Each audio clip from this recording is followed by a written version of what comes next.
ഇന്ന് നമ്മൾ പുതിയൊരു പരിപാടികളായിട്ട് ഇവിടെ എത്തിയിരിക്കുകയാണ്.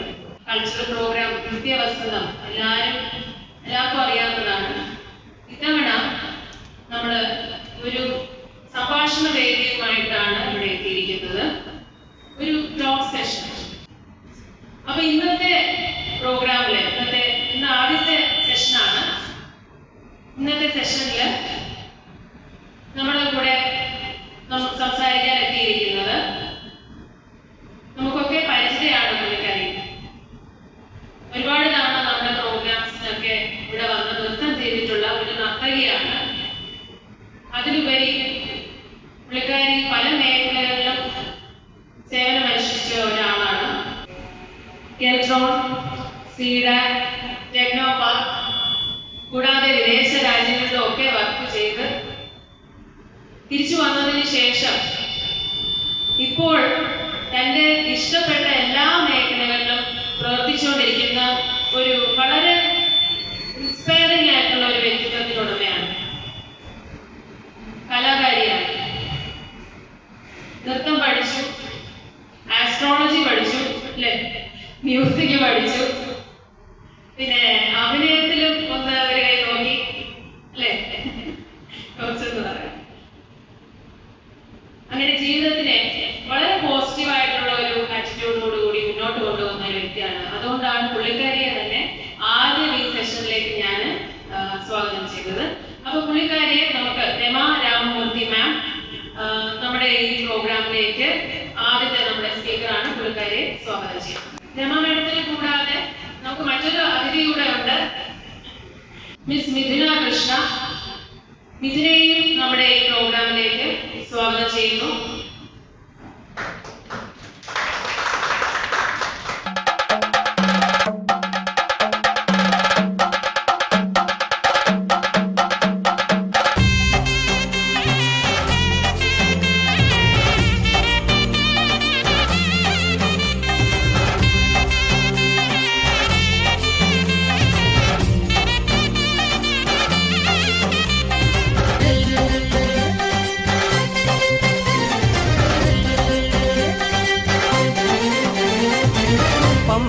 ഗണപതി പാരിന്റെ അധിപതി കൊമ്പാർന്നുണരണമൻപി തന്റെ തുമ്പിക്കൈ ചേർക്കണം നെഞ്ചി വിഘ്നങ്ങൾ വിധി പോലെ തീർക്കണം മുമ്പി.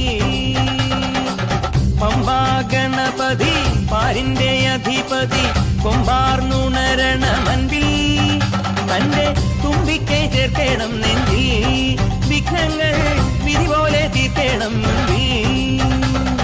വേദാന്ത പൊരുളിൻ ആധാരശിലയെ കാരുണ്യക്കടൽ കണ്ട കലികാല പ്രഭുവേ കണി കാണാൻ മുന്നിൽ ചെല്ലുമ്പോൾ ദുഃഖങ്ങൾ കർപ്പൂരത്തിരിയായി കത്തുമ്പോൾ അയ്യപ്പൻ കളഭച്ചാട്ടണിയാൻ നിൽക്കുമ്പോൾ നെയ്യഭിഷേകം സ്വാമിക്ക്, പാലഭിഷേകം സ്വാമിക്ക്, തിരുവാഭരണം സ്വാമിക്ക്, തിരുവമൃതത്വം സ്വാമിക്ക്. പമ്പാ ഗണപതി പാരിന്റെ അധിപതി കൊമ്പാർന്നുണരണമൻപിൽ തന്റെ തുമ്പിക്കൈ ചേർക്കണം നെഞ്ചിൽ വിഘ്നങ്ങൾ വിധി പോലെ തീർക്കണം മുൻപിൽ.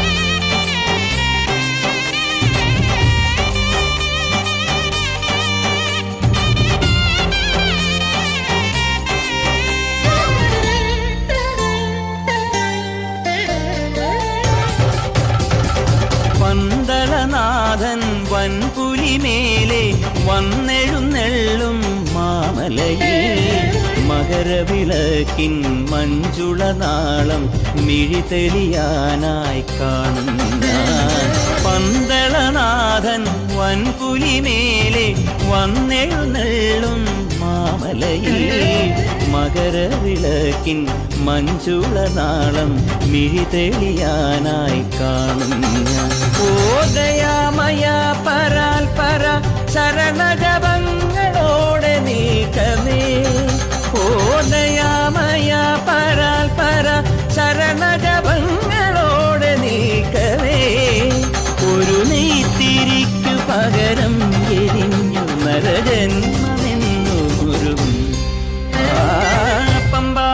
ഗണപതി പാരിന്റെ അധിപതി കൊമ്പാർന്നുണരണമൻപിൽ തന്റെ തുമ്പിക്കെ ചേർക്കണം നെഞ്ചിൽ വിഘ്നങ്ങൾ വിധി പോലെ തീർക്കണം മുമ്പിൽ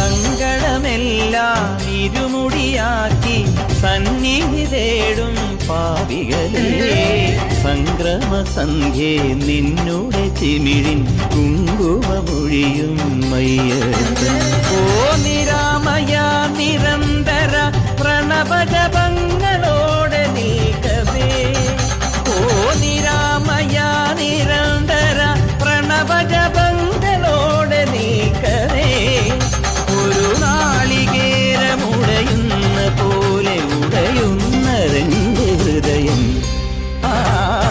പമ്പാ ഗണപതി പാരിന്റെ അധിപതി കൊമ്പാർന്നുണരണമൻപിൽ തന്റെ തുമ്പിക്കെ ചേർക്കണം നെഞ്ചിൽ വിഘ്നങ്ങൾ വിധി പോലെ തീർക്കണം മുമ്പിൽ നെയ്യഭിഷേകം സ്വാമിക്ക് പാലഭിഷേകം സ്വാമിക്ക് തിരുവാഭരണം സ്വാമിക്ക് തിരുവാഭരത്തും സ്വാമിക്ക് നെയ്യഭിഷേകം സ്വാമിക്ക് പാലഭിഷേകം സ്വാമിക്ക് തിരുവാഭരണം സ്വാമിക്ക് തിരുവാഭരത്തും സ്വാമിക്ക്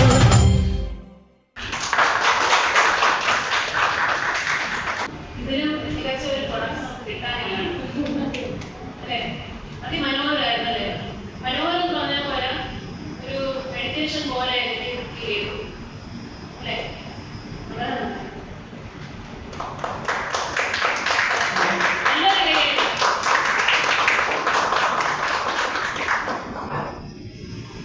നമ്മുടെ ടോക്ക് സെഷനിലേക്ക് പോവാം.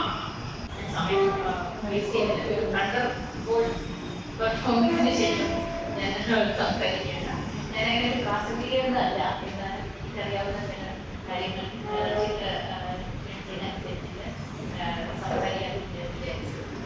ഈ ഘട്ടത്തിന് ആദ്യം തന്നെ നന്ദി പറഞ്ഞു. സീസൺ 2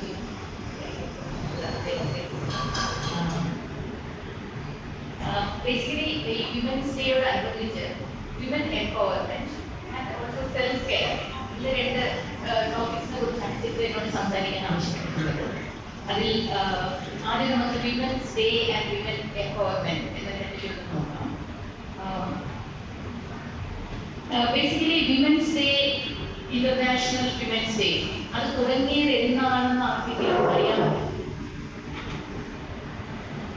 തുടങ്ങിയത് എന്നാണെന്ന് മാർച്ച് 8 നമുക്ക് ഗൂഗിളുണ്ട്, ഇതൊന്നും ഓർത്തിരിക്കേണ്ട ആവശ്യമില്ല.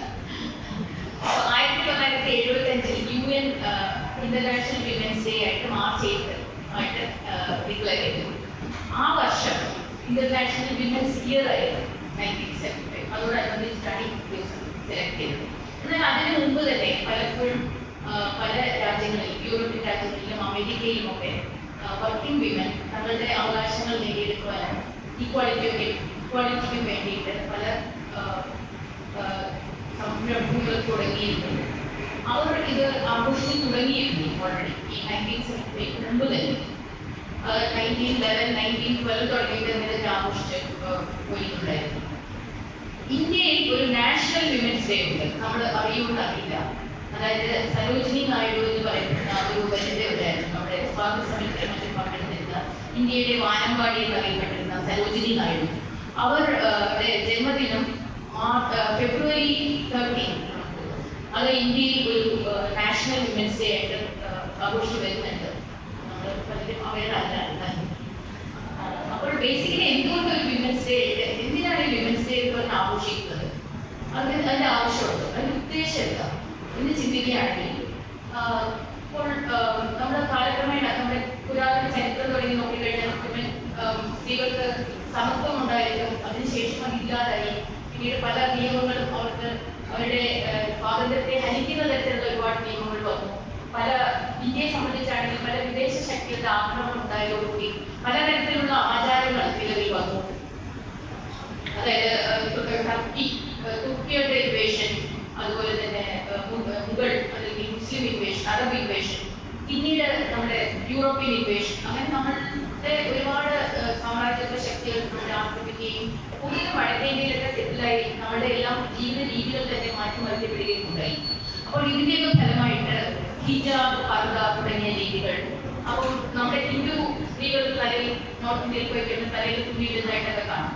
അപ്പൊ ഇതൊക്കെ സ്ലോലി പിന്നീട് വന്ന നിയമങ്ങൾ മനുവിന്റെ മനു ധർമ്മശാസ്ത്രം എന്ന് പറയപ്പെടുന്ന BC 200-നും AD 300-നും ഇടയ്ക്ക് രചിക്കപ്പെട്ടത്.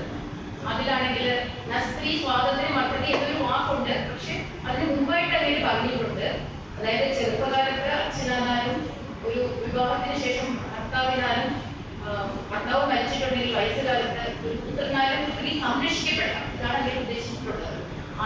അത് കഴിഞ്ഞാണ് അതിൽ പറഞ്ഞിരിക്കുന്ന സ്ത്രീ സ്വാതന്ത്ര്യം പദ്ധതി. അതായത് സ്വാതന്ത്ര്യം എന്ന് അദ്ദേഹം ഉദ്ദേശിച്ചിരുന്നത് അവരെ സംരക്ഷിക്കപ്പെടണം എന്നുള്ള രീതിയിലാണ്.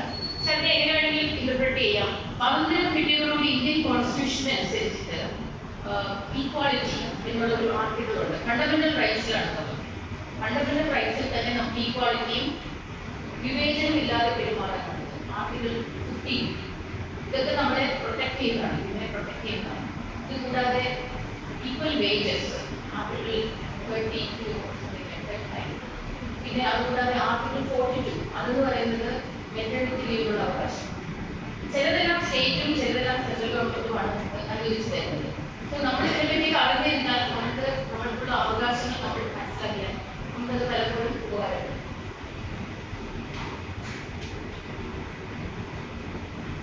വിമൻ എംപവർമെന്റ് എന്നതുകൊണ്ട് നമ്മൾ എന്താണ് ഉദ്ദേശിക്കുന്നത്? ഇപ്പോൾ ഈ 2025 തിരിഞ്ഞു നോക്കുമ്പോൾ UN അന്ന് പ്രഖ്യാപിച്ച വോട്ടിംഗ് അവകാശം, ഗവൺമെന്റ് ഓഫീസുകളിൽ ജോലി നേടാനുള്ള അവകാശം, ജെൻഡർ ഈക്വാളിറ്റി അല്ലെങ്കിൽ സെക്സ് ഡിസ്ക്രിമിനേഷൻ അവോയ്ഡ് ചെയ്യുക, ഈ 3 നിർദ്ദേശങ്ങൾ ഇപ്പോൾ നമ്മൾ നേടിയെടുത്തിട്ടുണ്ടോ? ഇപ്പോൾ ഒരുപാട് വർഷമായി, ആലോചിക്കുകയാണെങ്കിൽ 50 വർഷത്തോളമായി ഈ വിമൻസ് ഡേ സ്റ്റാർട്ട് ചെയ്തത്. ഇത് തിരിഞ്ഞു നോക്കിയാൽ ഒരുപക്ഷെ നമുക്ക് ആശ്വസിക്കാവുന്ന വലിയൊരു കാര്യം, ലോകത്തിലെ എല്ലാ രാജ്യങ്ങളിലും വിമന് വോട്ടിംഗ് റൈറ്റ്സ് ഉണ്ട്. Including Arab countries where 2000 onwards അവിടെ പല കൺട്രീസിലും വിമന് വോട്ടിംഗ് റൈറ്റ്സ് പ്രാവർത്തികമാണ്. വത്തിക്കനിൽ ഇപ്പം 5 സ്ത്രീകൾക്ക് വോട്ട് ചെയ്യാനുള്ള അവകാശം പോപ്പ് ഫ്രാൻസിസ് ഉണ്ട്. സെനറ്റില് ഈ പോപ്പിനെയൊക്കെ സെലക്ട് ചെയ്യുന്നത് അവരുടെ കാര്യങ്ങൾ ഡിസൈഡ് ചെയ്യുന്നത് അവിടെ മാത്രമായിട്ട് ഇല്ലാതില്ല. 2023 ഇതിൽ വന്നത്. ബിക്കോസ് വത്തിക്കൻ എന്ന് പറഞ്ഞാൽ വളരെ ചെറിയൊരു രാഷ്ട്രമാണ്. അവിടെ കൂടുതലും ബിഷപ്പുമാരും പോപ്പുമാരും ഒക്കെയാണ്. അവിടെ സ്ത്രീകൾക്ക് വലിയ സ്ഥാനമൊന്നും ഇല്ലായിരുന്നു. പക്ഷെ ഇപ്പോൾ അവിടെയും നമ്മൾക്ക് ഒരുപാട് പ്രാതിനിധ്യമുണ്ട്. അങ്ങനെ നമ്മൾ ഇപ്പോൾ ആ രീതിയിൽ ഒരുപാട് മുന്നേറ്റം കൈവരിച്ചിട്ടുണ്ട്. But if you look at say sex discrimination or the other third point is government officer government ഓഫീസുകളിൽ മിക്കവാറും എല്ലാ കൺട്രികളിലും സ്ത്രീകൾക്ക് അപ്ലൈ ചെയ്യാനും അപേക്ഷിക്കുവാനും ജോലി നേടുവാനുള്ള സ്വാതന്ത്ര്യമുണ്ട്. എന്നാൽ ചില countries, for example Saudi Arabia, അവിടെ പുരുഷന്റെ അനുവാദം ഉണ്ടെങ്കിലേ ഈ ജോലിക്ക് പോകാൻ പറ്റുള്ളൂ. വോട്ടിംഗ് റൈറ്റ്സ് പലപ്പോഴും എന്ത് സംഭവിക്കുന്നതെന്ന് വെച്ച് കഴിഞ്ഞാൽ വോട്ടിങ്ങിന്റെ അന്ന് ഭയങ്കര വയലൻസ് ഉണ്ടാകുന്നു. എന്നിട്ട് സ്ത്രീകൾ പേടിച്ച് വോട്ട് ചെയ്യാൻ പോകാതെ. ഇന്ത്യയെ സംബന്ധിച്ചിടത്തോളം 65% സ്ത്രീകൾ വോട്ട് ചെയ്യുന്നുണ്ട്, 67% പുരുഷന്മാർ വോട്ട് ചെയ്യുന്നു. സോ നമ്മൾ ബെറ്ററാണ് ആ രീതിയിൽ. പക്ഷേ able to go and vote. Voting rights ഉണ്ടെങ്കിൽ പോലും പോയി വോട്ട് ചെയ്യാനുള്ള അവകാശമില്ല. അഫ്ഗാനിസ്ഥാൻ വിദ്യാഭ്യാസം അവിടെ ഇപ്പോൾ ഈയിടയ്ക്ക് ഞാൻ ടിവിയിൽ കണ്ടു, ടീനേജേഴ്സിന് പഠിക്കാൻ പോകാനായിട്ട് പറ്റില്ല. ഇനി ഞാൻ ടിവിയിൽ കണ്ടു ടീനേജേഴ്സ് ആയിട്ടുള്ള കുട്ടികൾ പഠിക്കാൻ പോകാൻ. സോ അവർക്ക് വിദ്യാഭ്യാസം നിഷേധിക്കപ്പെടുന്നത്. നമ്മുടെ ഇവിടെ റൈറ്റ് ടു എഡ്യൂക്കേഷൻ എന്ന് പറഞ്ഞൊരു നമ്മുടെ ഇന്ത്യയിൽ ഒരു റൂൾ കൊണ്ടുവന്നു. അതനുസരിച്ച് എല്ലാവർക്കും 6 മുതൽ 14 വയസ്സുള്ള കുട്ടികൾക്കെല്ലാം റൈറ്റ് ടു എഡ്യൂക്കേഷൻ ഉണ്ട്. നമ്മൾ എന്ത് പേപ്പർ എടുത്താലും ടിവിയിൽ നോക്കിയാലും ഒരു ദിവസമെങ്കിലും നമ്മൾ ഇവരെ ആക്രമിക്കപ്പെടാത്ത ഒരു ദിവസം പോലും കടന്നു പോകുന്നില്ല. വീട്ടിലായാലും സമൂഹത്തിലായാലും അവർ ട്രാവൽ ചെയ്യുമ്പോഴും അവർ ബസ്സിൽ കയറുമ്പോഴും ട്രെയിനിൽ സഞ്ചരിക്കുമ്പോഴും എല്ലാം അവർക്ക് അഗേൻസ്റ്റ് ആയിട്ട് കൂടുതൽ സെക്ഷൽ അബ്യൂസസ് നടക്കുന്നുണ്ട്. ഇത് നമ്മൾ സമൂഹം നമ്മൾ കാണിക്കേണ്ട ഒരു കാര്യമാണ്. ഇതൊക്കെ നമ്മൾ നമ്മുടെ മക്കളെയും ആൺകുട്ടികളെ എസ്പെഷ്യലി അതിനെപ്പറ്റി അവരാക്കി അവരുടെ അടുത്ത് നമ്മുടെ വീട്ടിൽ നമ്മുടെ സ്ത്രീകളെ ട്രീറ്റ് ചെയ്യുന്ന പോലെ മറ്റുള്ളവരെ ട്രീറ്റ് ചെയ്യാനുള്ള ഒരു വിവേചനം അവർക്ക് ഉണ്ടാക്കി കൊടുക്കുന്നത് മാത്രമാണ് ഒരു സൊല്യൂഷൻ. വിമന്റെ എംപവർമെന്റ് എന്ന് പറഞ്ഞു കഴിഞ്ഞാൽ ഫോർ എക്സാമ്പിൾ നമ്മൾ എംപവർ ചെയ്യുക ഒരാളെ സ്ത്രീ ശാക്തീകരണം എന്നാണ് പറയുന്നത്. പണ്ട് നമ്മുടെ രാജ്യത്ത് സരസ്വതി, ലക്ഷ്മി, ശക്തി അല്ലെങ്കിൽ പാർവതി ദേവികൾ തന്നെ ശക്തികളായിരുന്നു. ഇന്ന് സ്ത്രീ ശാക്തീകരണം എന്നുള്ളൊരു നമുക്കൊരു ഉദ്യമം ചെയ്യേണ്ടിയിരിക്കുന്നു. അപ്പോൾ സ്ത്രീ ശാക്തീകരണം എത്രത്തോളം ശക്തിയാണ് സ്ത്രീകളെ, സോ അതും എല്ലാവരും ഡിഫൈൻ ചെയ്ത് ചെയ്യും. പുരുഷന്റെ അത്രയും ശക്തി, പുരുഷനുള്ള അത്രയും അവകാശങ്ങൾ, പുരുഷനുള്ള അത്രയും അവസരങ്ങൾ, പുരുഷനുള്ള അത്രയും കൺട്രോൾ ഓവർ ലൈഫ്, ഇതൊക്കെയാണ് നമ്മൾ ഇപ്പോൾ സ്ത്രീ ശാക്തീകരണം എന്ന പേരിൽ പലപ്പോഴും പറയുന്നത്. ഇതുകൂടാതെ ലിംഗസമത്വം ഉറപ്പാക്കുക, കൂടാതെ സാമൂഹിക, സാമ്പത്തിക, രാഷ്ട്രീയ തടസ്സങ്ങൾ മാറ്റുക. രാഷ്ട്രീയമായ മുന്നേറ്റത്തിനുള്ള തടസ്സങ്ങൾ, ഒരു സ്ത്രീക്ക് സാമൂഹികമായും സാമ്പത്തികമായും രാഷ്ട്രീയമായും മുന്നേറുവാനുള്ള തടസ്സങ്ങൾ, ബാരിയേഴ്സ്, അത് ഇല്ലാതാക്കുക. അപ്പോൾ ഇതിനൊക്കെ ചെയ്യാവുന്ന ഒരു ബേസിക് സൊല്യൂഷൻ എന്ന് പറയുന്നത് വിദ്യാഭ്യാസം. നമ്മുടെ വടക്കേന്ത്യയിലൊക്കെ ഒരുപാട് റൂറൽ ഏരിയാസ് എല്ലാം സ്ത്രീ വിദ്യാഭ്യാസം പലപ്പോഴും എത്തിച്ചേർന്നിട്ടില്ല. അവിടെ ഇപ്പോഴും സ്ത്രീകൾ വീട്ടിൽ പല മൂലത്തിലും ഇരിക്കുക, വീട്ടുജോലി മാത്രം കോൺസെൻട്രേറ്റ് ചെയ്യുക, അവരുടെ സമൂഹത്തിന്റെ മുൻനിരയിലേക്ക് വരാതിരിക്കുക എന്നുള്ള സിറ്റുവേഷൻസ് ഒക്കെ ഉണ്ട്.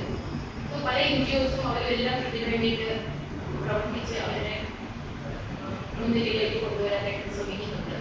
സോ അതിന്റെ ഒരു ഇതായിട്ട് ഗവൺമെന്റ് ഓഫ് ഇന്ത്യ നേരത്തെ തന്നെ തുടങ്ങിയിട്ടുണ്ട്. ഇപ്പോൾ ഫോർ എക്സാമ്പിൾ ബേട്ടി ബച്ചാവോ ബേട്ടി പഠാവോ. ബേട്ടി ബച്ചാവോ എന്താണ് പറഞ്ഞ വളരെ സങ്കടം. അതായത് ഫീമെയിൽ ജനസൈഡ്, അതായത് സ്ത്രീയായിട്ട് ജനിക്കുന്ന കുട്ടികളെ, പെൺകുട്ടികളെ ജനിക്കുന്നതോടുകൂടി കൊല്ലുന്ന ഒരു രീതിയിലുണ്ട് പല ഇന്ത്യൻ സംസ്ഥാനങ്ങളിലും. ബിക്കോസ് എന്തുകൊണ്ട് ഇങ്ങനെ ചെയ്യുന്നു എന്ന് ആലോചിച്ച് കഴിഞ്ഞാൽ സ്ത്രീ എപ്പോഴും ഒരു ബാധ്യതയായി കണക്കാക്കുന്നു. അതുകൊണ്ട് എന്തുകൊണ്ട് ബാധ്യത? ബിക്കോസ് അവർ പഠിക്കുന്നില്ല, അവർ ജോലി ചെയ്യുന്നില്ല, അവർ ഫാമിലിക്ക് ഒരു ഇൻകം ഉണ്ടാക്കുന്നില്ല. ഇതൊക്കെ ആയിരിക്കും അച്ഛനും അമ്മയും ഇൻക്ലൂഡിങ് ഫാമിലി എല്ലാം കാണുന്നത്. നമ്മൾ അതിനൊരു മാറ്റം വരുത്തി കഴിഞ്ഞാൽ ഒരുപക്ഷെ ഇതൊക്കെ ഇല്ലാതാവും കാലക്രമേണ തനിയെ. അപ്പോൾ അതിനുള്ള ഒരു മാർഗം വിദ്യാഭ്യാസം, സ്ത്രീകളുടെ വിദ്യാഭ്യാസത്തിന് പ്രേരിപ്പിക്കുക, കുട്ടികളെ പഠിപ്പിക്കുക. അതുപോലെ അടുത്ത ഒരു സാമൂഹികവും സാമ്പത്തികവുമായിട്ട് അവർക്ക് അവസരങ്ങൾ ഉണ്ടാക്കുക. സോ ഇപ്പൊ നമ്മുടെ ഗവൺമെന്റിന്റെ ഒരുപാട് സ്കീംസ് ഉണ്ട്. അതിൽ ഒരെണ്ണമാണ് മിഷൻ ശക്തി, അതുപോലെ മുദ്ര യോജന, മഹിളാ ഉദ്യം നിധി. ഇതിലൊക്കെ കൂടെ നമുക്ക് സാമ്പത്തിക സഹായം കിട്ടും. ഇപ്പൊ എല്ലാം ഹിന്ദിവൽക്കരിച്ചിരിക്കുകയാണ്, എല്ലാം സംസ്കൃതം ഹിന്ദി വാക്കുകളായി. ഇത് നേരത്തെ ഇംഗ്ലീഷ് വാക്കുകൾ ഉപയോഗിച്ച് ഇപ്പൊ എല്ലാ സ്കീംസും ഇപ്പോൾ ഹിന്ദി വാക്കുകളായി മാറ്റപ്പെട്ടിരിക്കുന്നു. അപ്പൊ നമുക്ക് ആലോചിക്കുന്നത്. സോ ഞാൻ പലപ്പോഴും എന്റെ വീട്ടിൽ വരുന്ന സ്ത്രീകളോട് സംസാരിക്കുന്നത് നിങ്ങൾക്ക് മുദ്ര സ്കീം അനുസരിച്ച് ലോൺ കിട്ടുമല്ലോ. അപ്പോൾ നമുക്കറിയില്ല ചിലപ്പോൾ. ശരിക്കും നമ്മളൊരു ഓർഡർ പ്രോഡക്റ്റ്, ഒരു പെണ്ണ്, ഒരു സ്ത്രീ ഒരു ഓർഡർ പ്രോഡക്റ്റ്, അതായത് ഒരു സംരംഭം തുടങ്ങുമ്പോൾ അവൾക്ക് ഈ മുദ്ര യോജന വഴി പൈസ ലോൺ കിട്ടും ഗവൺമെന്റിന്റെ. അതുപോലെ കുറച്ചുകൂടെ കൂടിയ എമൗണ്ടിന് വേണമെന്നുണ്ടെങ്കിൽ മഹിളാ ഉദ്യം നിധി, അതിൽ നിന്ന് ലോൺ കിട്ടും. അപ്പൊ ഇതൊക്കെ നമ്മൾ അറിഞ്ഞിരിക്കുക. ഇതൊക്കെ അറിഞ്ഞാൽ മാത്രമേ, എംപവർമെന്റ് എന്ന് പറയുമ്പോൾ ആദ്യം അറിഞ്ഞാൽ മാത്രമേ നമുക്ക് ഉപയോഗിക്കാൻ പറ്റൂ. അപ്പോൾ നിങ്ങളൊക്കെ എപ്പോഴും ഈ ഗൂഗിളിലോ അതിലൊക്കെ പോയി നിങ്ങളെന്നല്ല, നിങ്ങൾക്കൊക്കെ ഓൾറെഡി എംപവേർഡ് ആണ് ഇതിലെങ്കിൽ. അപ്പോൾ നിങ്ങൾക്ക് അറിയാവുന്ന ഇതേപോലെയുള്ള വളരെ സാമൂഹികമായും സാമ്പത്തികമായിട്ട് മുന്നോട്ട് നിൽക്കുന്ന സ്ത്രീകൾക്ക് ഇതൊക്കെ പറഞ്ഞു കൊടുക്കാവുന്നതാണ്. പിന്നെ അടുത്തത് എന്ന് വെച്ച് കഴിഞ്ഞാൽ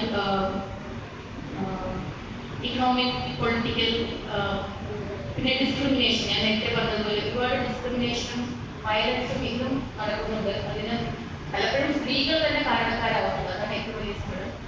പലപ്പോഴും പല ഈ പാക്കേജുകളിലെ സ്ത്രീകളാണ് ഈ പെൺകുട്ടികളെയൊക്കെ കൊണ്ടുപോയി അതിനുള്ള അവസരം ഉണ്ടാക്കുന്നത്. അത് നമ്മൾ കാണുന്നുണ്ട്. അപ്പോൾ നമ്മളും ഇതിനെ എക്സ്ട്രായിട്ട് പ്രവർത്തിക്കേണ്ടതാണ്. ഇതിൽ കൂടെ ഗവൺമെന്റിന്റെ സ്കീം നോക്കിക്കഴിഞ്ഞാൽ വൺ സ്റ്റോപ്പ് സെന്റർ സ്കീം. അവിടെ നമുക്ക് കൗൺസിലിങ്ങും ഷെൽട്ടറിനും ലീഗൽ അഡ്വൈസ്, എന്തെങ്കിലും പ്രശ്നമുണ്ടെങ്കിൽ വളരെ സാമൂഹികമായിട്ട് താഴ്ന്ന വർഗക്കാർക്കിടയിൽ പോലും ഈ സ്കീം അനുസരിച്ച് അവർക്ക് സഹായം ലഭിക്കുന്നതാണ്. Women help line 181. അതുപോലെ സേഫ്റ്റി സിറ്റി പ്രോജക്ട്സ്, പല സിറ്റികളിലും ഈ പ്രോജക്റ്റ് വഴി സ്ത്രീകൾക്ക് സുരക്ഷ ഉറപ്പാക്കുന്നു. വർക്കിംഗ് വിമൻ ഹോസ്റ്റൽ, പിന്നെ emergency response 112 number, fast track കോർട്ടിലൂടെ എന്തെങ്കിലും സെക്ഷൽ ഒഫൻസ് ഉണ്ടായിട്ടുണ്ടെങ്കിൽ ഇമ്മീഡിയറ്റ് ആയിട്ട് അതിനൊരു സൊല്യൂഷൻ ഉണ്ടാക്കാനുള്ള പദ്ധതികളൊക്കെ ഗവൺമെന്റ് തയ്യാറാക്കിയിട്ടുണ്ട്. സൈബർ ക്രൈം, ഇപ്പോഴത്തെ വേറൊരു ഇതാണ് സൈബർ ക്രൈം. അറിയാലോ, പല നിങ്ങളുടെ കൂടെ വന്നപ്പോൾ ആരെങ്കിലും ഒരു മുഖം കിട്ടിയാൽ മതി, ബാക്കിയെല്ലാം ഉണ്ടാക്കിക്കോളും, ബാക്കിയെല്ലാം അത്. അപ്പോൾ ഇത് വെച്ചിട്ട് സ്ത്രീകളെ എന്താ പറയുക, ബ്ലാക്ക്മെയിൽ ചെയ്യുക, എന്നിട്ട് അവരുടെ നിന്ന് പൈസ വാങ്ങിക്കുക, അതുപോലെ ഇവിടെ ഒരുപാട് സംഭവങ്ങൾ നടക്കുന്നുണ്ട്. അപ്പം ഇതൊക്കെ എന്തെങ്കിലും നമ്മൾ അറിഞ്ഞിട്ട് ഇതിലിപ്പം എൻ്റെ ഒരു ഫോട്ടോ അല്ലെങ്കിൽ എൻ്റെ ഇത് വന്നാലേ എനിക്ക് പോയില്ല എന്നുള്ളൊരു സ്ഥിതി എത്തിക്കഴിഞ്ഞാൽ ഒരുപക്ഷെ നമ്മൾ രക്ഷപ്പെടും. ഇതിലേക്ക് വന്നു കഴിഞ്ഞാൽ എനിക്ക് നാണക്കേടാണെന്ന് പോകുമ്പോഴാണ് പല കുട്ടികളും ആത്മഹത്യയിലേക്ക് അങ്ങനെയൊക്കെ പോകുന്നത്. അപ്പോൾ ഇത് നീ ഒരാളെ എടുക്കും, അത് എനിക്കായിട്ട് ബന്ധമില്ല എന്നുണ്ടെങ്കിൽ നമ്മൾ അത്രയും മനസ്സാക്ഷി നമുക്ക് അറിയാൻ വേണ്ടി. അല്ല, അഥവാ ഒരു ഞാൻ പറയുന്നത് ഒരുപാട് തെറ്റും അബദ്ധങ്ങളും ജീവിതത്തിൽ സംഭവിക്കും എന്ന് വെച്ചിട്ട് നമ്മളതുകൊണ്ട് ആത്മഹത്യ ചെയ്യാനോ അതൊന്നും ആവശ്യമില്ല. നമ്മുടെ ജീവിതം എന്ന് പറയുന്നത് വളരെ വിലപ്പെട്ടതാണ്. നമ്മുടെ അച്ഛനും അമ്മയും നമ്മളെ പഠിപ്പിച്ച് നമ്മുടെ ഒരു നിലയ്ക്ക് ആക്കുന്ന സമയത്ത് ഒരു ചില പ്രായത്തിലേക്ക് പല തെറ്റുകളും പലർക്കും വരും. പക്ഷെ അതൊക്കെ അതുകൊണ്ട് നമ്മൾ പോയി മരിക്കുകയോ അതുകൊണ്ട് ചെയ്യേണ്ട കാര്യമില്ല. അപ്പൊ ഇതൊക്കെ നമ്മൾ വളരെ മനസ്സിലാക്കണം. നമ്മുടെ ജീവിതത്തിൽ ഒരുപാട് വിലയുണ്ട്. നമ്മുടെ ദൈവം കൽപ്പിച്ച ഈ ഒരു ജീവൻ നമ്മൾ ഒരിക്കലും അതിനെ വെറുതെ വേസ്റ്റ് ചെയ്യരുത്. പിന്നെ ഇപ്പൊ നമ്മൾ പറയുന്നത് നോക്കുകയാണെങ്കിൽ അർബൻ വിമൻ, സിറ്റിയിലൊക്കെയുള്ള സ്ത്രീകൾ വളരെ എംപവേർഡ് ആണ്. അവർക്ക് എല്ലാ തരത്തിലുള്ള എല്ലാ മേഖലകളിലും അവർക്ക് സ്വാതന്ത്ര്യമുണ്ട്, തനിയെ ജീവിക്കാനും. ഇപ്പോഴാണെങ്കിൽ പണ്ടൊക്കെ നമ്മളിപ്പോൾ എൻ്റെ ജനറേഷനിൽ പോലും നമുക്ക് വീട്ടിലൊരു ബുദ്ധിമുട്ടുണ്ട്, നമുക്ക് ഫാമിലിയിൽ കുടുംബത്തിലൊരു ബുദ്ധിമുട്ടുണ്ട്, നമുക്ക് ഇറങ്ങി പോകാൻ പറ്റില്ല, പോയി ഇവിടെ താമസിക്കും. ഇന്ന് അങ്ങനെയല്ല, ഇന്ന് അപ്പാർട്ട്മെന്റോട്ട് നമുക്ക് പോയി താമസിക്കാം, നമുക്ക് ജോലി ഉണ്ടെങ്കിൽ നമുക്ക് വാടക കൊടുത്തിട്ട് നമുക്ക് സ്വതന്ത്രമായിട്ട് ജീവിക്കാം, കുട്ടികളെ കൊണ്ടുപോകുക. അപ്പൊ ഞാനത് ചെയ്യുന്നല്ല പറയുന്നത്, അതിലൊക്കെ നമ്മൾ ചിന്തിച്ചും ആലോചിച്ച് ചെയ്യേണ്ട കാര്യങ്ങളാണ്. എന്നാൽ പോലും അതിനുള്ള ഒരു വഴിയും നമുക്കതിനൊരു വഴിയുണ്ട് എന്ന് പറയാം. സോ നമ്മൾ എപ്പോഴും ചിന്തിച്ച് ചെയ്യുക. നമുക്കുള്ള ഫ്രീഡം എന്ന് പറയുന്നത് ഒരു റെസ്പോൺസിബിലിറ്റി. ഫ്രീഡം എന്ന് പറയുന്നത് ഒരിക്കലും നമ്മൾ അത് മിസ്യൂസ് ചെയ്യും. ഫ്രീഡം എപ്പോഴും റെസ്പോൺസിബിലിറ്റി ആയിട്ട് കണക്കാക്കി കഴിഞ്ഞാൽ നമ്മൾ സേഫാണ്. അതുകൊണ്ട് എപ്പോഴും keep in touch with other people, inform. നമ്മൾ ഇപ്പോൾ എവിടെ യാത്ര പോവുകയാണെങ്കിൽ നമ്മൾ എവിടെയാണെന്ന് അറിയിക്കുക, നമ്മളെപ്പോഴും സേഫ് ആണെന്ന് എൻഷുർ ചെയ്യുക. ഇതാണ് എനിക്ക് ഈ എംപവർമെന്റിനെ കുറിച്ച് പറയുന്നത്. So next topic is self-care. So സ്വയം പരിചരണം അല്ലെങ്കിൽ സെൽഫ് കെയർ. സോ നമ്മുടെ ജീവിതത്തിൽ ജനിച്ചു വളർന്നു, നമ്മളൊരു വയസ്സായി, നമുക്ക് ജോലി കിട്ടി, നമ്മുടെ 30-40 കടന്ന് നമ്മൾ റിട്ടയർമെന്റിലേക്ക് പോകുമ്പോൾ ഇപ്പൊ എന്ത് സംഭവിക്കുന്നതെന്ന് വെച്ച് കഴിഞ്ഞാൽ ഈ സ്വയം പരിചരണം എന്നുള്ളത് എപ്പോൾ തുടങ്ങണം? ശരിക്കും പറഞ്ഞാൽ സ്കൂളിൽ, കോളേജ്, എന്ത് ലെവലിൽ വേണമെങ്കിലും അത് തുടങ്ങാം. ഒരിക്കലും ലേറ്റ് വരും, ഒരിക്കലും ലേറ്റല്ല. ഈ നമ്മുടെ 70 ഏത് വയസ്സിലായാലും സെൽഫ് കെയർ എന്നുള്ളത് നമുക്ക് ചെയ്യാവുന്നതാണ്. നമുക്കത് എങ്ങനെ ചെയ്യാമെന്ന് എന്തെന്ന് വെച്ചാൽ നമ്മുടെ ഒരു മിഡിൽ ഏജ് ഒക്കെ ആകുമ്പോഴത്തേക്കും ഒരുപക്ഷെ നമ്മുടെ ചുറ്റുമുള്ള പല പ്രശ്നങ്ങൾ കാണാം, കുടുംബപരമായ പ്രശ്നങ്ങൾ മറ്റു. കാരണം നമ്മളെ ശ്രദ്ധിക്കാതെ നമ്മൾ ഫാമിലിക്ക് വേണ്ടി, നമ്മുടെ റിലേറ്റീവ്സിന് വേണ്ടി അല്ലെങ്കിൽ മക്കൾക്ക് വേണ്ടി നമ്മൾ ജീവിച്ചു തുടങ്ങും. നമ്മളങ്ങനെ നമ്മുടെ ആരോഗ്യത്തെ ശ്രദ്ധിക്കുകയോ നമ്മുടെ ആഹാരത്തെ ശ്രദ്ധിക്കുകയോ ഒന്നും ചെയ്യാതെ സ്ലോലി നമ്മൾ ഒരു 50-60 വയസ്സിലേക്ക് എടുക്കുമ്പോൾ നമ്മുടെ റിട്ടയർമെന്റ് ആവും. കുട്ടികളെല്ലാം നമ്മൾ മാനേജ് ചെയ്തു, അവരുടെ ഇൻഡിപെൻഡന്റ് ആയി അവർ പോകും. അപ്പൊ നമ്മളിങ്ങനെ പെട്ടെന്ന് ഒന്നുകിൽ ചിലപ്പോൾ മക്കളെ കൂടെ ഉണ്ടാവില്ല, അല്ലെങ്കിൽ ഉണ്ടെങ്കിൽ തന്നെ ചിലപ്പോൾ ദൂരെയായിരിക്കും. അങ്ങനെ പല സംഭവങ്ങൾ സംഭവിക്കാം. നമ്മുടെ കൂടെയുള്ള നമ്മൾ വിചാരിക്കുന്ന നമ്മുടെ ഫ്രണ്ട് ഗൈഡ് അവര് ചിലപ്പോൾ നമ്മുടെ കൂടെ ഉണ്ടാവില്ല. അപ്പൊ നമ്മൾ പെട്ടെന്ന് ഒരു വാക്വത്തിലേക്ക് എത്തും. മക്കൾ മാനേജ് ചെയ്ത് പോകുമ്പോൾ തന്നെ നമ്മളൊരു വാക്വത്തിലേക്ക് എത്തുന്നതാണ്. കാരണം നമ്മൾ ഇത്രയും നാളെ ചെയ്തുകൊണ്ടിരുന്ന ജോലികളെല്ലാം ഇല്ലാതാവുക. സോ വീട്ടിൽ നമ്മൾ ഒറ്റപ്പെടുന്നു. നമ്മൾ ഒറ്റപ്പെടാന്ന് വെച്ചാൽ മാനസികമായിട്ട് നമുക്ക് എന്ത് ചെയ്യണം, രാവിലെ എന്ത് ചെയ്യണം എന്നുള്ള ആ ഒരു ലെവലിലേക്ക് നമ്മൾ പോകും. അപ്പൊ നമ്മൾ എന്ത് ചെയ്യുന്നത് വെച്ചാൽ 40-45 വയസ്സ് തുടങ്ങി തന്നെ നമ്മൾ ജോലി ചെയ്യുന്നവരാണെങ്കിൽ അല്ലാത്തവരാണ്. ഇതിലൊക്കെയുള്ള മാനസികമായിട്ടുള്ള ഒരു തീരുമാനം എടുക്കുക. നമ്മൾ നമ്മുടെ റിട്ടയർമെന്റ് ജീവിതം അല്ലെങ്കിൽ ഇനിയുള്ള ജീവിതം കുറച്ച് സന്തോഷത്തോടെയും കുറച്ച് ഹെൽത്തി ആയിട്ടും അതുപോലെ തന്നെ സമാധാനത്തോടെ ജീവിക്കുക. അതിനായിട്ട് എന്തൊക്കെ ചെയ്യണം? അതിന് ഇപ്പൊ നമ്മുടെ ബോഡി എന്ന് പറയുന്നത് നമ്മൾ പലരും റിട്ടയർ ആയതിനു ശേഷം എല്ലാ വർഷവും ടെസ്റ്റുകൾ നടത്തും. Executive test, blood test, sugar test എല്ലാം നമ്മൾ ചെയ്യുന്നുണ്ട്. ഇതൊക്കെ നമ്മൾക്ക് ഒരു ഇൻഡിക്കേഷൻ ആണ്. നമ്മൾ ഡോക്ടറെ പോയ ഡോക്ടർ മരുന്ന് തരും, നമ്മളത് കഴിക്കും. ബട്ട് അത് മതി. അതിനേക്കാൾ ഉപരി ചെറിയ ചെറിയ ടെസ്റ്റുകൾ നമുക്ക് തന്നെ ചെയ്യാവുന്ന ചില കാര്യങ്ങളുണ്ട്. അതിൽ ചിലത് നമുക്ക് പരിശോധിക്കാം. ഒന്ന്, നമ്മൾ ഒരു എത്ര വയസ്സായാലും നമുക്ക് ഒരു കാലിൽ ഇരിക്കാൻ പറ്റുന്നുണ്ടോ എന്നുള്ളത് ഒറ്റ കാലം വലിയ ചെരുപ്പുണ്ട് മാറ്റി നോക്കാം.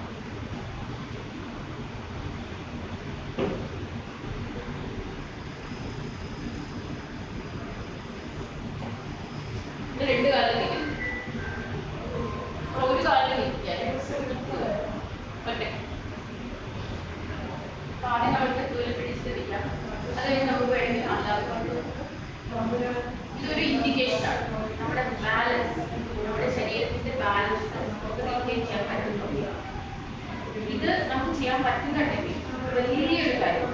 നമ്മൾ ഇനി അടുത്ത വർഷങ്ങളിൽ എത്രത്തോളം ആരോഗ്യപരമായി, എത്രത്തോളം എത്ര വർഷം വരെ ജീവിച്ചിരിക്കും ഇതുപോലെ ഇൻഡിക്കേഷൻ. അപ്പോൾ ആർക്കെങ്കിലും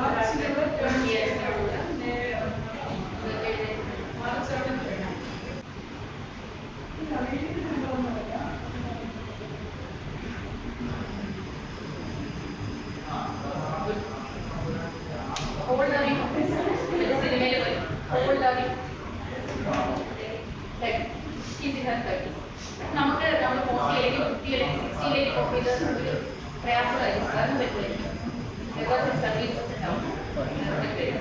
സോ അതാണ് നമുക്ക് പറ്റിയില്ലെങ്കിൽ ഇരിക്കുക. ഡോണ്ട് പാനിക്, ബട്ട് ഡോണ്ട് എന്താ പറയാ, ഇഗ്നോർ. രണ്ടുമാണ് ഇതിന്റെ മന്ത്രം. Don't panic, don't ignore. നമ്മൾ എങ്ങനെയാണെന്ന് വെച്ചാൽ ഇതിന്റെ ഇൻഡിക്കേഷൻ എന്താണെന്ന് വെച്ചാൽ നമ്മുടെ മസിൽസ് ആർ സ്ട്രോങ്, നമ്മുടെ ന്യൂറൽ സിസ്റ്റം സ്ട്രോങ് ആണ്. ന്യൂറൽ സിസ്റ്റംസ് ആണ് നമ്മുടെ ബാലൻസിനൊക്കെ കൺട്രോൾ ചെയ്യുന്നത്. സോ അപ്പൊ നമ്മൾ എന്ത് ചെയ്യണമെന്ന് പറഞ്ഞു കഴിഞ്ഞാൽ, നമ്മൾ റൂമിലിരിക്കുമ്പോൾ എപ്പോഴും ഇരിക്കുമ്പോൾ ആരെങ്കിലും ഉള്ള കഴിയുന്നത് നമ്മുടെ കെയർ ഗീവേഴ്സ് ഒക്കെ ഉള്ള സമയത്ത് അവരുടെ കൂടെ സഹായം ഇതുപോലെ തിരിച്ചിട്ട് നിൽക്കുക. ഒരു കാലം നോക്കി മറ്റേ കാലം ഇങ്ങനെ കുറെ നാൾ ചെയ്ത് അത് അതുപോലെ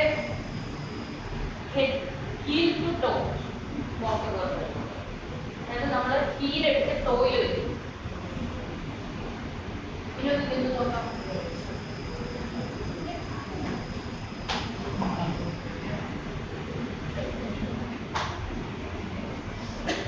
ഈ ഹീല് ഇതിന്റെ ഹീല് ഇതിന്റെ ടോയിൽ.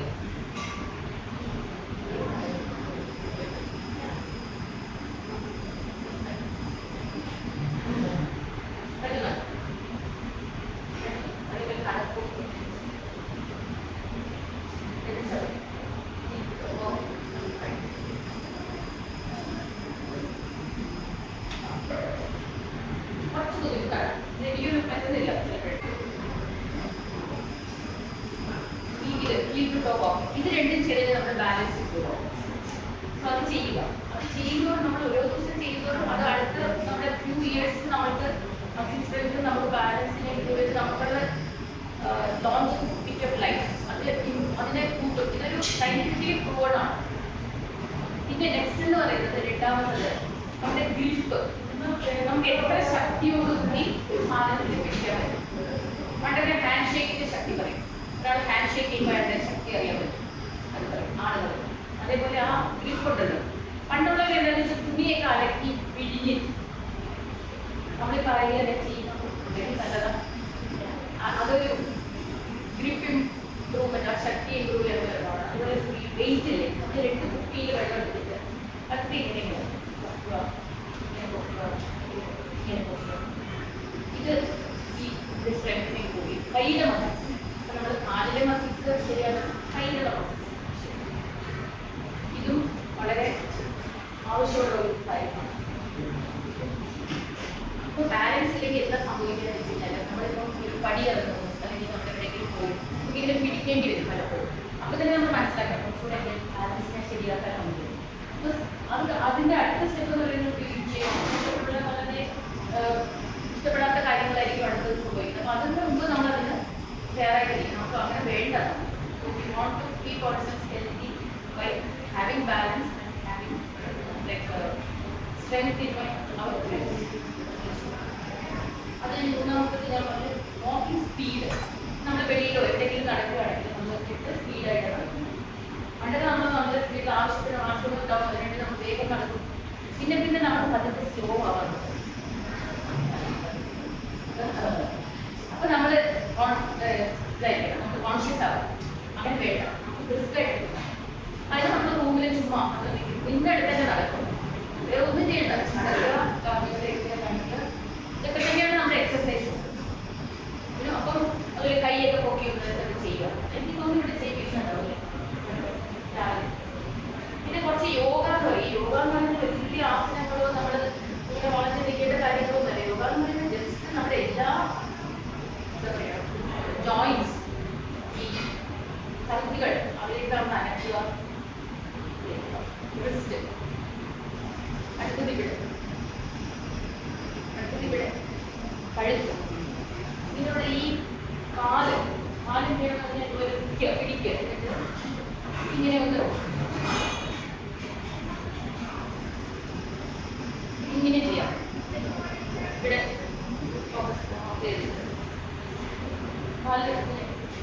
കരകളിൽ നിൽക്കുക,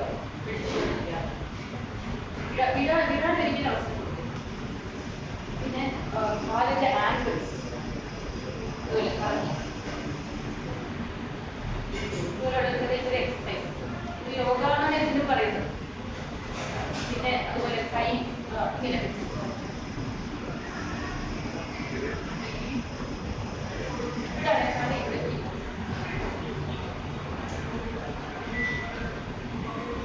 ചെറിയ ചെറിയ നമ്മൾ ശരിക്കും നമ്മൾ ബെഡിൽ നിന്ന് എഴുന്നേൽക്കുമ്പോൾ ആദ്യം ഒരു മിനിറ്റ് നമ്മൾ കണ്ണടച്ച് ഒക്കെ എഴുന്നേറ്റിരിക്കുക. ഒരു മിനിറ്റിന് ശേഷം ബെഡിൽ നിന്ന് എഴുന്നേൽക്കുക. നമ്മൾ ധൃതി പിടിച്ച് എഴുന്നേൽക്കണം. നേരെ കണ്ണടച്ച് പിന്നീട് നമ്മൾ പതുക്കെ അടുത്ത ഓരോ മിനിറ്റ് കൊടുക്കുക. എഴുന്നേറ്റിരിക്കാനൊരു മിനിറ്റ്, അത് കഴിഞ്ഞ് ഒരു മിനിറ്റ് കഴിഞ്ഞിട്ട് എഴുന്നേറ്റാൽ മതി. നമ്മുടെ ബ്ലഡൊക്കെ നമ്മൾ കിടക്കുന്ന സമയത്ത് ചിലപ്പോൾ തലയിലേക്കൊക്കെ പോയിട്ടുണ്ടാവും. നമ്മുടെ ബ്ലഡ് രക്തം നമ്മൾ കിടക്കുന്ന സമയത്ത് നമ്മുടെ പല ഭാഗങ്ങളിൽ പോയിരിക്കുന്നുണ്ടാവും. അത് തിരിച്ചു വന്ന് നമ്മുടെ കാലിലേക്ക് എത്തി നമുക്കൊരു ബാലൻസ് കിട്ടണമെന്നുണ്ടെങ്കിൽ നമ്മൾ ബെഡിലൊന്ന് എഴുന്നേറ്റിരുന്നിട്ട് അതിനുശേഷം പ്രക്രിയ ഇറങ്ങി എന്നിട്ട് പിന്നെ നടക്കാൻ തുടങ്ങേണ്ട ആവശ്യം. ഇപ്പോൾ സ്പീഡ് ഓഫ് വാക്കിംഗ് നമ്മൾ എത്ര ഫാസ്റ്റായിട്ട് നടക്കുന്നോ അത്രയും വർഷം നമ്മൾ ജീവിച്ചിരിക്കുന്നത്. സ്പീഡിൽ നമുക്ക് നടക്കാൻ പറ്റും. നമ്മുടെ പിന്നീടുള്ള ലൈഫിൽ ഇപ്പോഴെന്ന് ഇന്ന് തുടങ്ങിയാൽ മതി. നമുക്ക് ഒരിക്കലും ഏജ് ഇതിനൊരു ബാറല്ല, ബട്ട് നമ്മൾ ചെയ്യണം.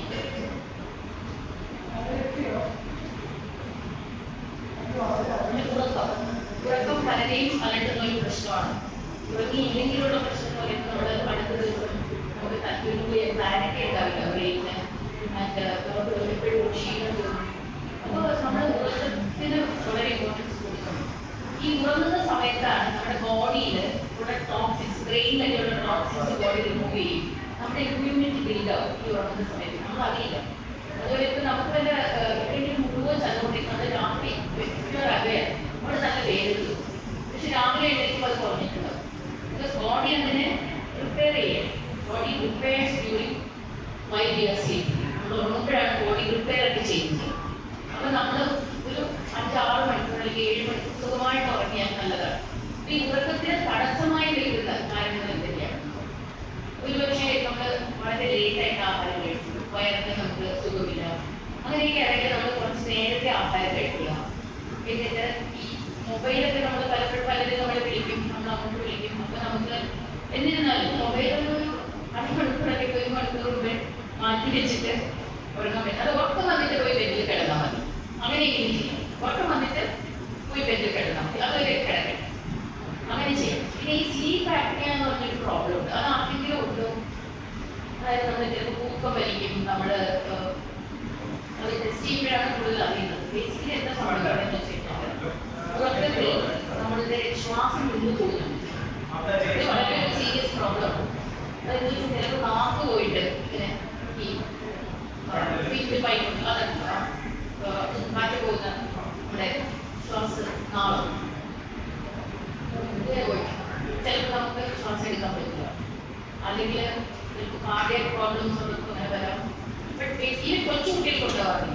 കുറച്ച് നേരം അത് എത്ര ഈ പല അതായത് 7 മണിക്കൂർ ഉറങ്ങുന്നതിന് ചിലപ്പോൾ അവര് കുറേ നേരം ശ്വാസം കിട്ടാതെയായിരിക്കും ഉറങ്ങുന്നത്. അത് വളരെ വളരെ സീരിയസ് ആണ്. അതുകൊണ്ട് അത് നമ്മൾ കണ്ടുപിടിക്കണം. അതായത് ഉറക്കത്തിന് നമുക്ക് ഒന്ന് പൂർത്ത് വലിക്കുന്നതോ നോക്കാം, അത് സ്ലീപ്പ് ആപ്നിയയ്ക്ക് ഒരു ഇൻഡിക്കേഷൻ ആണ്, അത് നോക്കണം. അതുകൂടാതെ നമ്മുടെ ടെസ്റ്റുകളുണ്ട്, അത് നമുക്ക് ചെയ്യാവുന്നതാണ്. അത് നമ്മൾ അവോയ്ഡ് ചെയ്യണം. പിന്നെ ഉറക്കത്തിന്റെ മറ്റൊരു ഫിസിക്കലി നമ്മൾ എക്സസൈസ് ചെയ്ത് കഴിഞ്ഞാൽ നമുക്ക് അന്ന് നല്ലോണം ഉറങ്ങാൻ പറ്റും. അതുപോലെ നമ്മൾ വറീസ്, ടെൻഷൻ, അതൊന്നും നമ്മൾക്ക് ഇനി ഈ കാലത്തിന് ആവശ്യമില്ല. ഇനി ഈ പ്രായത്തിൽ നമുക്ക് വേണ്ട. ആരെങ്കിലും ഒക്കെ എന്തെങ്കിലുമൊക്കെ പ്രശ്നം ഉണ്ടെങ്കിൽ അവർക്ക് ആലോചിച്ചുകൊണ്ടിരുന്നോട്ടെ, നമുക്ക് എന്റെ തലയിൽ അത് വേണ്ട. അവിടെ ബുദ്ധൻ പറഞ്ഞു, ആരോ പറഞ്ഞു, ബുദ്ധൻ ആരോ വളരെ സംസാരിച്ചു, ബുദ്ധൻ. അപ്പോ ഒരാൾ ചോദിച്ചു, ഇത്രയൊക്കെ പറയുന്നുണ്ടല്ലോ സ്വാമി, നിങ്ങളൊക്കെ തിരിച്ചൊന്നും പറയാതെ. ഇല്ല, എനിക്ക് അതുകൊണ്ട് എനിക്കൊരു ഹക്കം ഉണ്ടായിട്ടില്ല. ഹക്കം അയാൾ തന്നെ വെച്ചു. എന്നെ അയാൾ വല്ല വഴിയോ അല്ലെങ്കിൽ എന്തെങ്കിലും പറഞ്ഞാലും മനസ്സിനെ വിഷമിപ്പിക്കാൻ ശ്രമിച്ചിട്ടുണ്ടെങ്കിൽ എനിക്ക് വേണ്ട, ആവശ്യം എനിക്ക് വേണ്ട, ആവശ്യം അയാൾ തന്നെ വെച്ചു. അതാണ് ആ ആറ്റിറ്റ്യൂഡ്. അതായത് നമ്മൾ ഇനിയുള്ള കാലത്ത് നമ്മളെ പറ്റി മാത്രം ചിന്തിച്ചാൽ മതി. സെൽഫിഷ്.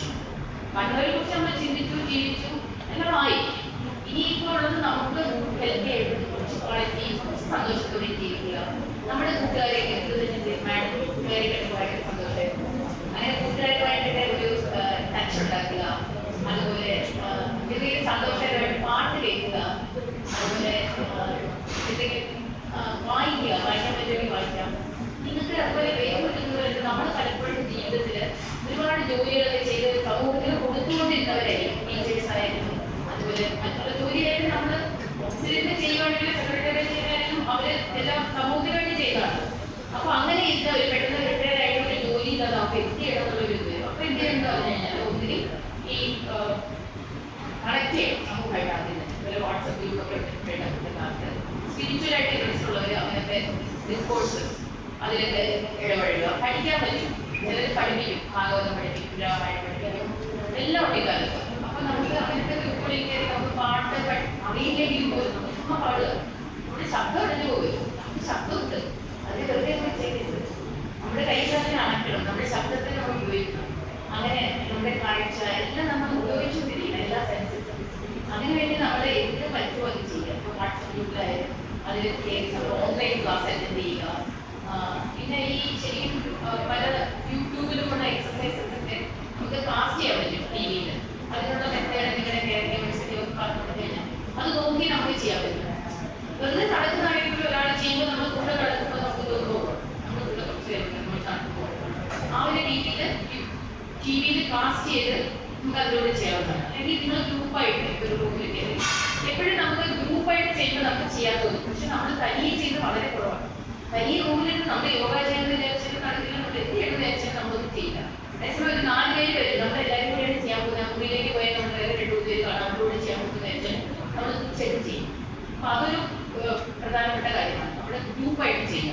സത്സംഗം എന്ന് പറയുന്നതിന്റെ വേറൊരു ഇതാണ്. സത്സംഗം എന്ന് പറയും, സത്സംഗം. സംഘം എന്ന് പറഞ്ഞാൽ ഗ്രൂപ്പ്, സത്ത് എന്ന് പറഞ്ഞാൽ നല്ല ഗ്രൂപ്പ്, പോസിറ്റീവ് ഗ്രൂപ്പ്, നമ്മളാണ് സത്സംഗം. അതിലൊക്കെ നമ്മൾ പാർട്ടിസിപ്പേറ്റ് ചെയ്യുക. എന്തെങ്കിലും പറ്റുമോ ഗ്രൂപ്പായിട്ട് എന്ത് ചെയ്യാൻ പറ്റുമോ അതിന് ഇമ്പോർട്ടൻസ് വയ്ക്കുക. സ്ലീപ്പ് കഴിഞ്ഞാൽ അടുത്ത ആപ്പിറ്റൈറ്റ്, വിശപ്പ്. വിശപ്പുണ്ടെങ്കിൽ നല്ലതാണ്, നമുക്ക് എന്ത് വേണമെങ്കിലും ഭക്ഷിക്കാം. വെയിറ്റ് കൂടുതലൊന്നും പേടിക്കില്ല.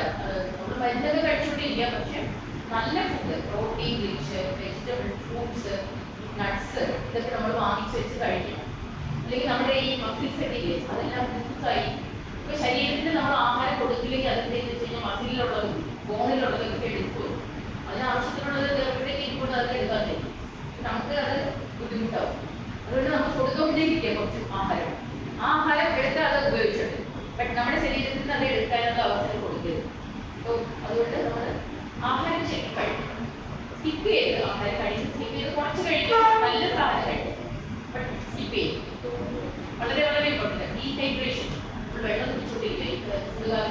അല്ലാതെ നമുക്കൊരു 60 വയസ്സ് കഴിഞ്ഞാൽ നമുക്ക് വെള്ളം കുടിക്കുന്നത് കുറയും. വെള്ളം കുടിക്കാത്ത ആഗ്രഹം. അപ്പൊ അതുകൊണ്ട് ഫോഴ്സ്ഫുൾ ആയിട്ട് കുടിക്കുക. നമ്മുടെ ഒരു കുപ്പിയിൽ വെള്ളം എടുത്ത് വെച്ചിട്ട് നമ്മുടെ റൂമിലേക്ക് വെച്ചിട്ട് നമുക്ക് ദാഹം തോന്നിയില്ലെങ്കിൽ പോലും ഇടയ്ക്കിടയ്ക്ക്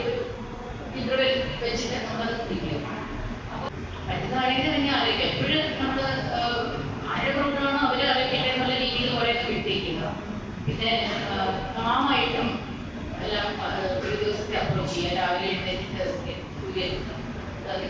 ഇന്നത്തെ ഒരു പുതിയ ദിവസം അതിനെ എൻജോയ് ചെയ്യാം എന്നുള്ള രീതിയിൽ തുടങ്ങുക. അപ്പോൾ എന്ത് വെച്ചെന്ന് വെച്ച് കഴിഞ്ഞാൽ നമ്മുടെ ബ്രെയിൻ സൺലൈറ്റ് കൊള്ളുകയാണെങ്കിൽ ഫോർ എക്സാമ്പിൾ നമ്മുടെ റൂമിൽ തന്നെ വെളിയിൽ ഒരു ബാൽക്കണിയിലുണ്ടെങ്കിൽ അവിടെ ചേർന്നിട്ട് അവിടെ പോയി പേപ്പറോ വൈകോ എല്ലാം ചെയ്ത് കഴിഞ്ഞാൽ ആ സൺലൈറ്റ് കിട്ടും. ഇത് നമ്മുടെ ഒരു സോഷ്യലി ആക്റ്റീവ് ആയിട്ടിരിക്കുക. ഇതൊക്കെ നേരിട്ട് മനസ്സിലാക്കി ഇത് പ്രാക്ടീസ് ചെയ്ത് അതിൽ നിന്ന് ഫലം ഉണ്ടായതിന്റെ ബേസിസിൽ പബ്ലിഷ് ചെയ്ത ഒരു പേപ്പറിൽ നിന്ന് ഞാൻ എടുത്തതാണ്. അതുകൊണ്ട് വളരെ എന്താ പറയാ ആധികാരികതയുള്ള ഒരു പോയിന്റ്സ് ആണ് ഈ പറഞ്ഞ 7 പോയിന്റ്സ്. അതായത് ഒന്നെന്ന് പറയുന്നത് first balance, grip strength, walking speed, appetite, sleep, socially connecting, no worries, sleep well, eat well. Thank you, madam. ഇവിടെ ഇത്രയും എഫോർട്ട് എടുത്ത് വളരെ കാര്യമായി പ്രിപ്പയർ ചെയ്ത് ഇവിടെ പറഞ്ഞ കാര്യങ്ങൾ, പ്രത്യേകിച്ച് സെൽഫ് കെയറിനെ കുറിച്ച് പറഞ്ഞ കാര്യങ്ങൾ എല്ലാവർക്കും പ്രയോജനപ്പെടുത്താവുന്നതാണ്. പിന്നെ എനിക്കൊരു തെറ്റിദ്ധാരണ ഉണ്ടായിരുന്നു. അതായത് ഈ സെൽഫ് കെയർ എന്ന് പറയുന്നത് നമ്മൾ നേരത്തെ തുടങ്ങിയില്ല. കാര്യം ഞാനൊക്കെ ശരിക്കും അതിനെക്കുറിച്ച് അടുത്ത കാലത്ത് ചിന്തിച്ച് തുടങ്ങി. അപ്പൊ എനിക്ക് തോന്നി മേബി ലേറ്റ് ആയല്ലോ. അതിൽ എപ്പോൾ തുടങ്ങിയാലും നേരത്തെ തുടങ്ങിയാൽ നല്ലത് തന്നെ. പക്ഷെ never late, don't panic, start doing. ഈ മസിൽ സ്ട്രെങ്തിന്റെ കാര്യം ഇതൊക്കെ വളരെ കറക്റ്റാണ്. അത് പിന്നെ ഒരു മേബി ഒരു 30s മുന്നേ നമുക്ക് അതൊന്നും, ഞാൻ എൻ്റെ കാര്യം പറയുന്നത്, അതൊന്നും ഞാൻ ബോധർ ചെയ്തിട്ടില്ല. പിന്നെ വളരെ സ്പീഡ് നടക്കുന്ന ആളാണ്. പിന്നെ കുറച്ചൊക്കെ പണ്ട് ഡാൻസ് പഠിച്ചിട്ടുണ്ട്. അപ്പൊ അതുകൊണ്ട് അത്യാവശ്യം ഫ്ലെക്സിബിലിറ്റി ഉണ്ടെന്നൊക്കെ സ്വയം വിചാരിച്ചോണ്ടിരുന്നു. പക്ഷേ പിന്നീട് പിന്നെ എനിക്ക് മനസ്സിലായി കാര്യം അങ്ങനെയല്ല. നമ്മള് ഫിക്സ് ചെയ്യാതെ വരുമ്പോൾ അതിനനുസരിച്ച് വീക്ക്നെസ് ഉണ്ടാവും. അതിന് ഏതൊന്നും ഒരു നമ്പറേ അല്ല, ഏത് സമയത്തും അത് സംഭവിക്കാം. അപ്പൊ അതുകൊണ്ട് പിന്നെ വളരെ കാര്യമായിട്ടുള്ള കാര്യമാണ് മാഡം പറഞ്ഞത്. അപ്പോൾ ഈ കാര്യങ്ങളൊക്കെ നമുക്ക് പ്രയോജനപ്പെടുത്തി മുന്നോട്ട് പോകാൻ പറ്റും എന്ന് തന്നെ വിചാരിക്കുന്നു.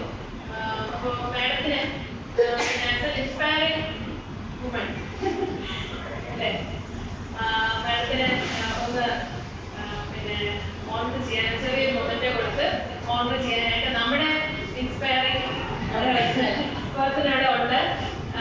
ശാന്ത മാഡത്തിനെ ക്ഷണിക്കുകയാണ്. ചെറിയ മൊമെന്റ് കൊടുത്ത് ഒന്ന്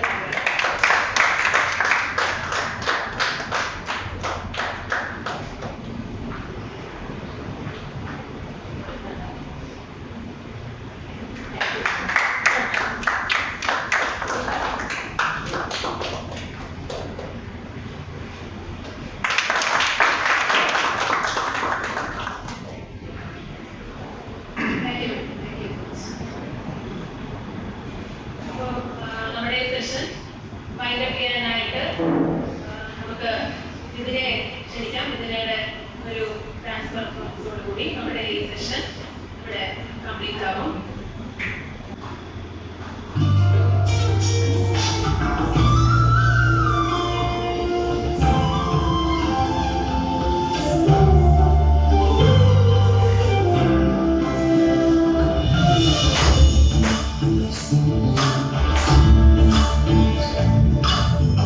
ചന്ദ്രചൂഡ ശിവശങ്കര പാർവതി നമനയനി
നന്ദി പറയുന്ന ഒരു കടമ ബാക്കിയുണ്ട്.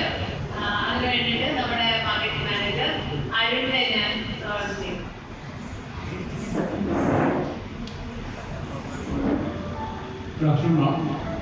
അത്യാവശ്യം സമയമായി, ഞാനത് വൈകിക്കുന്നില്ല. ഇങ്ങനൊരു പ്രോഗ്രാം, അതായത് ചിത്ര പ്രോഗ്രാമിൽ പറഞ്ഞത് തൊട്ട് ഇങ്ങനൊരു പ്രോഗ്രാമിന്റെ മാൻ്റെ പേര് മാത്രമാണ് പറഞ്ഞിട്ടുള്ളത്. അത് ഞാൻ ഓർഗനൈസ് ചെയ്യാൻ വേണ്ടി എന്തൊക്കെ കോൺസെപ്റ്റ് ചെയ്തിട്ടുള്ള ചിത്ര പറഞ്ഞു, അതിനെല്ലാത്തിനും ഇനി വൺ സ്പീച്ചിനും എല്ലാത്തിനും ഞാൻ എൻ്റെ പേരിലും സീസണിൻ്റെ പേരിലും നന്ദി അറിയിച്ചുകൊള്ളുന്നു. അതുപോലെ തന്നെ ഞാൻ ഫസ്റ്റ് ഡെഫിനില്ല So, ഇവരുടെ സെക്കൻഡ് ഡാൻസ് മാത്രമേ കണ്ടുള്ളൂ. ബട്ട് വണ്ടർഫുൾ പെർഫോമൻസ് ആയിരുന്നു. അപ്പോൾ അതിന് വേണ്ടിയിട്ട് എൻ്റെ പേരിലും സീസൺ 2ൻ്റെ പേരിലും ഞാൻ താങ്ക്സ് പറയുന്നു. അടുത്ത താങ്ക്സ് പറയാനുള്ളത് ഉറപ്പായിട്ടും ചിത്രയ്ക്ക് വേണ്ടിയിട്ടാണ്. ചിത്രയ്ക്കാണ് ഈ പ്രോഗ്രാം ഇത്രയും നന്നായിട്ട് ചിത്ര ഓർഗനൈസ് ചെയ്യുന്നതും ഈ എല്ലാ ഐഡിയാസും ചിത്രയുടെ തന്നെയായിരുന്നു. വളരെ നന്നായിട്ട് ഈ പ്രോഗ്രാം ഇത്രയും ഫോട്ടോ ഫിനിഷ് ചെയ്ത ചിത്രയ്ക്കും ഞാൻ നമ്മുടെ എല്ലാവരുടെയും പേരിൽ താങ്ക്സ് പറയുന്നു. ഇതേപോലുള്ള കാര്യങ്ങൾ തിരിച്ചുകൊള്ളുന്നു. ആൻഡ് പിന്നെ ഇവിടെ കൂടിയിരിക്കുന്ന എല്ലാവർക്കും ഞാൻ എൻ്റെ പേരിലും നമ്മുടെ എല്ലാവരുടെയും പേരിലും നന്ദി അറിയിച്ചു.